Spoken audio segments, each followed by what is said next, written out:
Blouse করার পরে না অনেকটা কাপড় বেঁচে থাকে, আর সেটা দিয়ে আমি কিছু না কিছু করবো না, এটা তো হতেই পারে না। তো আমি কি করলাম, এটা মোহনের জন্যই জামা বানালাম।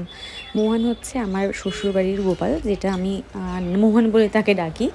আমার মানে যাই হয় না কেন, আমি ওর জন্য জামা বানাই, আর আমার ভালো লাগে ওর জন্য জামা বানাতে। আমার বাড়ির গোপালের তো সব জামা কমপ্লিট, আর মোহনের জন্যই জামাটা একটু আমার ইচ্ছে করলো বানাতে, যেহেতু কাপড়টা যেটুকুনি ছিল এটা একজনেরই ড্রেস হতো, তো মোহনের কথাটাই আমার মাথায় এলো ফার্স্টে।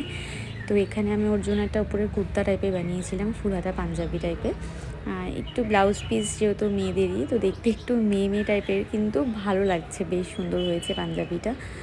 আর তার জন্যই ওর জিনিস বানাতে আমার কখনোই যেন না, মানে আমার ভালোই লাগে বেশ, কখনোই আমার এনার্জি লস হয় না, এরকম কোনো ব্যাপার থাকে না।